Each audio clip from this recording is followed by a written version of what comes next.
একটু বলেন ভাই, সম্মেলন করবো, আমরা জানাবো। কি হয়েছিল? আমরা জানাবো। না আপনি একটু আমার লাইভে আছি ভাই, আমি কালেকন্ঠ থেকে লাইভে আছি একটু।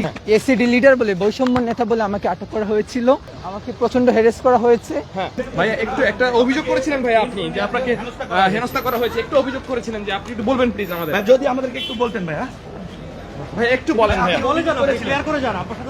ভাই উনি দেখতে পাচ্ছেন যে উনি আসলে কথা বলতে চাচ্ছেন না সাংবাদিকদের সাথে। ভাই একটু বলেন ভাইয়া।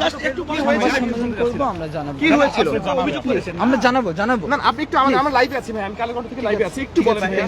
কি হয়েছিল একটু বলতে হয়েছে, আমি অনেকক্ষণ থেকে দাঁড়িয়ে আছি এখানে। ভাই অনেক বেশি থ্যাংক ইউ। আমি অনেকক্ষণ থেকে দাঁড়িয়ে আছি। আপনি তো অভিযোগ করেছেন ভাই, আপনাকে এয়ারপোর্টে হেনস্থা করা হয়েছে। আপনি যে এয়ারপোর্টে হেনস্থা করা হয়েছিল একটু তাহলে টানা তৃতীয়বার অর্জন করেছে দেশের সেরা সুপার ব্র্যান্ড স্বীকৃতি বসুন্ধরা টিস্যু। একটু বলেন ভাইয়া প্লিজ, একটু আসলে কি হয়েছিল আমরা একটু শুনতে চাই, কি হয়েছিল আসলে? হয়েছিল আমাকে এসিডি লিডার বলে, বৈষম্য নেতা বলে আমাকে আটক করা হয়েছিল। হ্যাঁ দেন হচ্ছে একটু আমাকে দাঁড়িয়ে ভাই, একটু মেহেদী ভাই, একটু দাঁড়িয়ে। প্লিজ আমি বলবো। হ্যাঁ বলেন ভাইয়া, বলেন তারপর I have to go. হ্যাঁ তারপর কি হয়েছে ভাইয়া?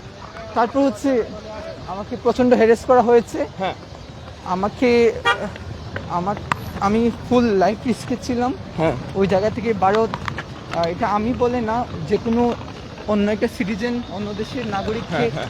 যেভাবে নিরাপত্তা দরকার তারা দেয় নাই। আচ্ছা তারপর তো এটা আমি ডিটেলসে আমরা জানাবো পরে। এখন ভাই আপনার ওয়ালেটে নাকি ক্রিপ্টোকারেন্সিতে কিছু ডলার পাওয়া গেছে ভাই, এই বিষয়টা যদি একটু ক্লিয়ার করতে। এগুলো গুজব, আপনি বুঝতে পারতেছেন, তাহলে কেন নেগেটিভ দাঁড় করাচ্ছেন? একটু জানতে চাচ্ছিলাম আপনার কাছে বাংলাদেশে কোনো সমস্যা হয়েছিল কিনা ভাইয়া, বাংলাদেশে কোনো সমস্যা হয়েছিল কিনা? আমাকে আটকানো হয়েছিল, জিজ্ঞাসাবাদ করা হয়েছে বাংলাদেশেও, আচ্ছা পরবর্তী আমাকে ক্লিয়ারেন্স দেওয়া হয়েছে। এখন কি ক্লিয়ারেন্স দেওয়া হয়েছে আপনাকে? Thank you very much. ধন্যবাদ।